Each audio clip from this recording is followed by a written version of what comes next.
اللہ، کیا کہا؟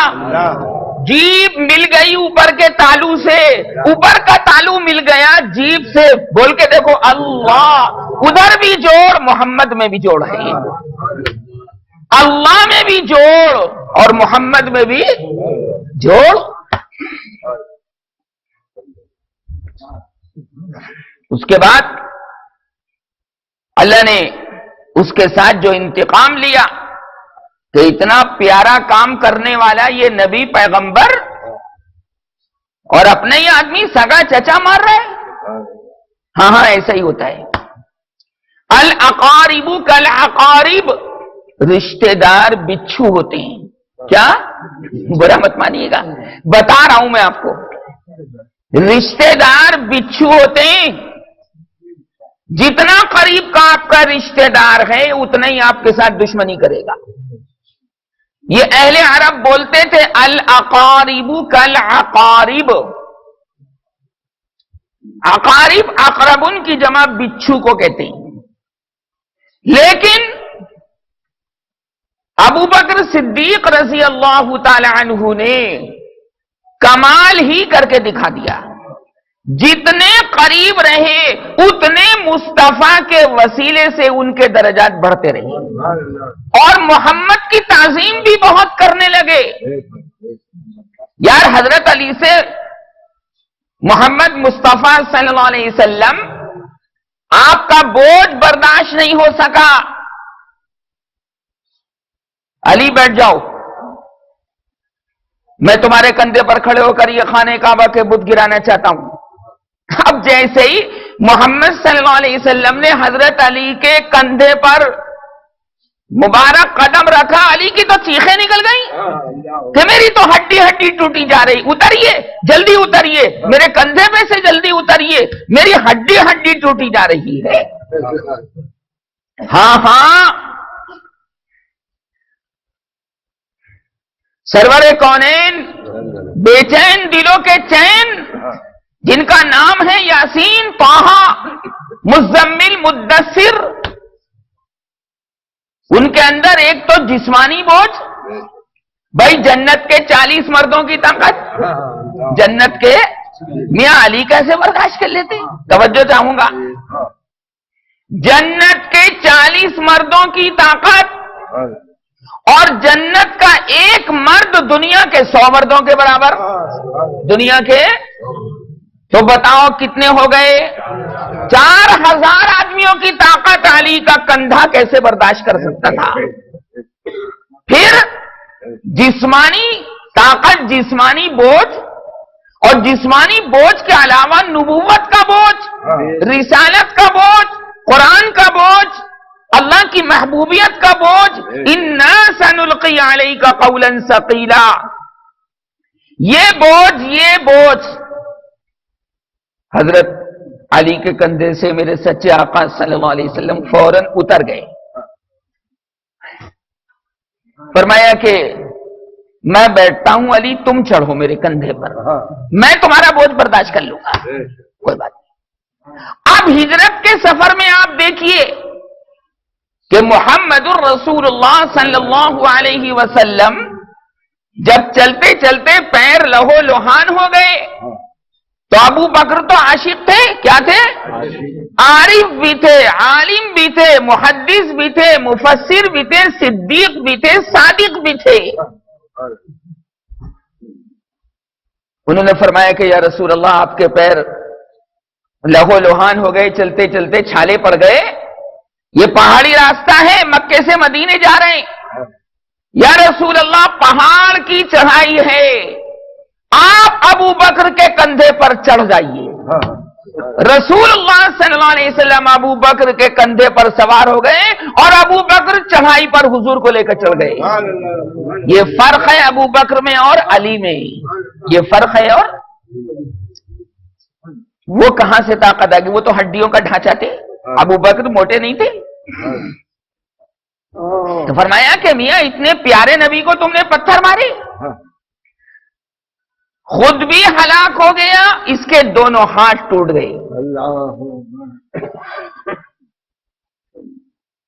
لہذا پہلے ہاتھوں کے اندر کوڑ پیدا ہوا، پہلے ہاتھوں کے اندر کوڑ کی بیماری ہوئی، جزام کی بیماری ہوئی، ہاتھوں کا گوشت کٹ کٹ کر نیچے کو گرنے لگا۔ ارے جن ہاتھوں نے پتھر مارے جنتیوں کے سردار محبوب رب العالمین رحمت للعالمین کے مبارک چہرے پر، وہ ہاتھ بچ سکتے تھے؟ کبھی نہیں۔ آج بھی آپ دیکھ لیجئے، وہ ہاتھ تو خیر بہت پیارے بہت پیارے بہت پیارے، اگر کوئی آدمی گنبد خضرا کی بھی دنیا میں کہیں بیٹھ کر توہین کرتا ہے، اللہ اس سے بھی بدلہ لے لیتا ہے، چھوڑتا نہیں اللہ، کہہ دیتا ہے کہ میں اپنا حق معاف کر دوں گا لیکن مصطفیٰ کا حق معاف نہیں کروں گا۔ لہذا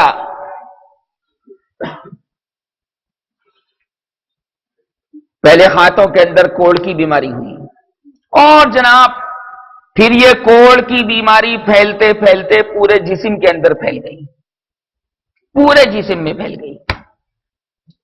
اب اس زمانے کے اندر کوڑ کا علاج تو تھا نہیں۔ حضرت عیسیٰ علیہ السلام کا یہ معجزہ تھا کہ وہ کوڑ کے بیمار کے اوپر ایسے ہاتھ پھیرتے تھے، وہ اچھا ہو جاتا تھا، وہ اچھا ہو جاتا تھا۔ اس زمانے میں بھی علاج نہیں تھا، حضرت عیسیٰ علیہ السلام کے زمانے میں۔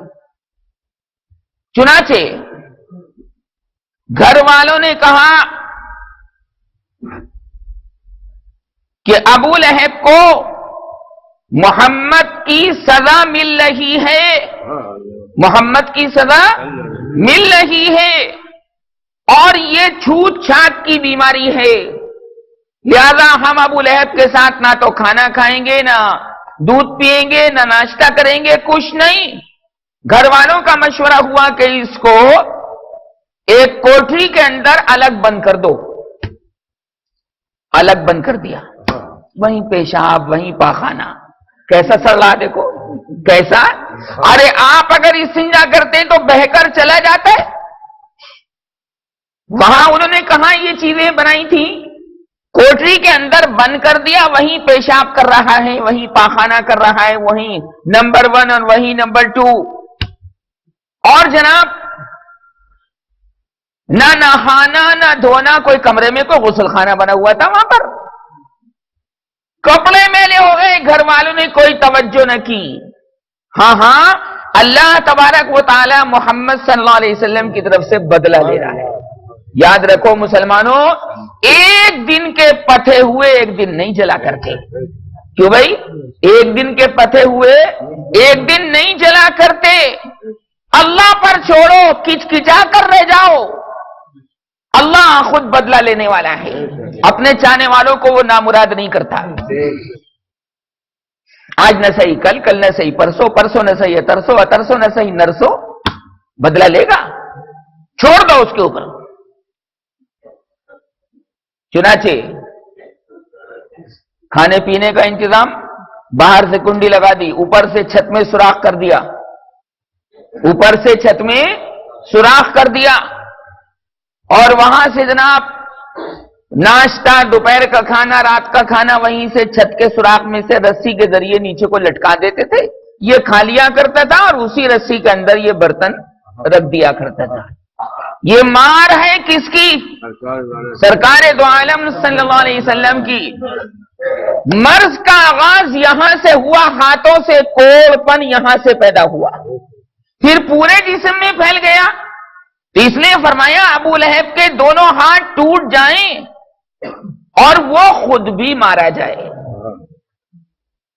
اندر پڑے پڑے پڑے پڑے مہینوں ہو گئے نہائے ہوئے، اللہم احفظنا۔ وہیں جناب اس کوڑ کی بیماری کے اندر مر گیا۔ کہاں؟ اندر کوٹری میں مر گیا۔ ادھر یہ ابو لہب صوت محمد کو، آوازیں محمد کو، ندائے محمد کو دبانا چاہتا تھا، اللہ نے خود اس کو دبا دیا اور فرمایا کہ کوٹری میں پڑا رہو، میرا محمد تو 4 دانگے عالم میں نور پھیلانے کے لیے آیا ہے، تو دبانا چاہتا ہے مصطفیٰ کے نور کو، تو دبانا چاہتا ہے مصطفیٰ کے انوار و برکات کو، وہ تو آزاد گھوم رہے ہیں، اللہ اللہ کر رہے ہیں، اللہ پر بھروسہ کر رہے ہیں، اللہ کے بھروسے پر اعلاء کلمت اللہ کر رہے ہیں، کوششیں کر رہے ہیں، اور کوششیں کر کے معاملات کو آگے بڑھا رہے ہیں۔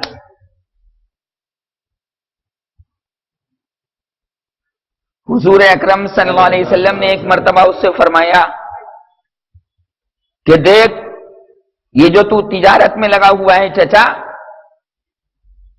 اور مال کے چکر میں، تجارت کے چکر میں اپنے خدا کو بھولا ہوا ہے، مرنے کے بعد دوبارہ زندہ ہونے کو، قیامت کو، حشر نشر کو بھولا ہوا ہے۔